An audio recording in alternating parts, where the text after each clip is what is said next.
बच्चों, page number 73, 4.5 मानव का समय।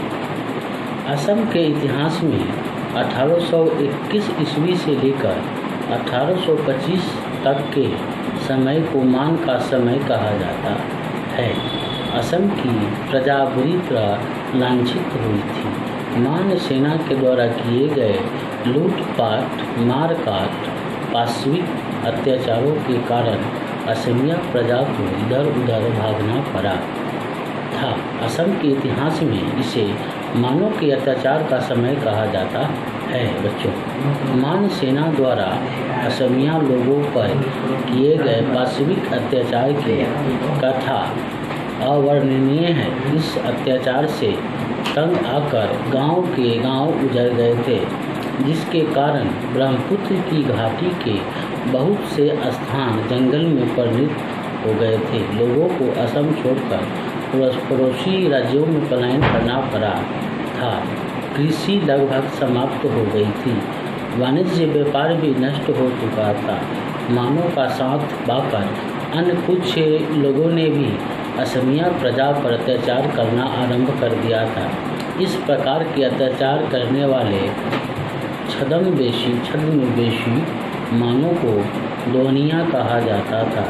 इन लोगों की अत्याचार मानव से अधिक भयंकर था। विचार करो कि छद्मवेशी मान अथवा दोनिया कैसे सुविधावादी बन गए। सोचो, आजकल की आपदाओं के समय एक तबके के संपत्ति लोलुप और चरित्रहीन व्यक्ति कैसे लूटपाट करते हैं, इसके बारे में सूचनाएं एकत्र करो बच्चों, और इसके नियंत्रण हेतु उचित मूल्यबोध का गठन करो।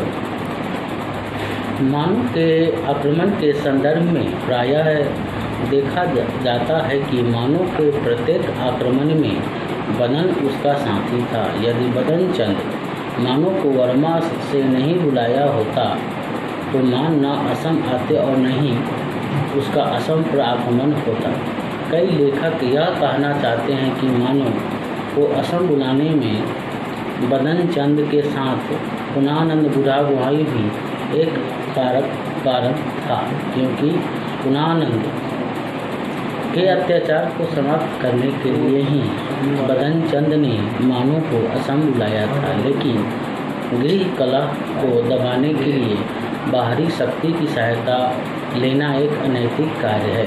बदन चंद वर्मा से अपने साथ मान सेना लेकर आया। मान राजा के साथ बदन चंद का कैसा संबंध था, यह कहना कठिन है, क्योंकि मान सेना असम को जीतने नहीं आई थी। मानव के सामरिक अभियान का मूल उद्देश्य बदन चंद और राजा चंद्रकांत को पुनानंद बुढ़ागुहाई के अत्याचार और स्वेच्छाचारिता से मुक्ति दिलाना था। दूसरी ओर बदन चंद की हत्या कर देना मानव के लिए अपमानजनक बात थी। अपने सामरिक अभियान के पश्चात मानव ने राजगद्दी से वंचित राजा चंद्रकांत सिंह को पुनः अहोम राज्य के सिंहासन पर आरूढ़ कराया था, किंतु इसके पश्चात 10 वर्षों के एक दूसरे अहोम राजकुमार को राजा बनाकर चंद्रकांत की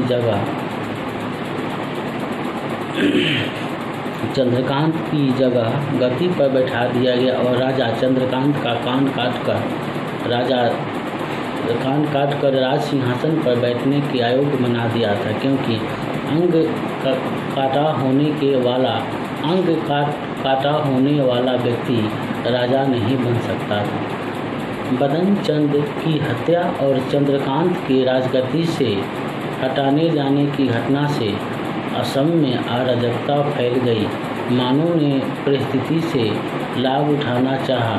महत्वाकांक्षी बर्मी राजा बजुपाया ने अपने राज्य की सीमा विस्तार करने के लिए असम को अपने राज्य में मिलाना चाहता था, इसलिए उसने इस अवसर को लाभ उठाया।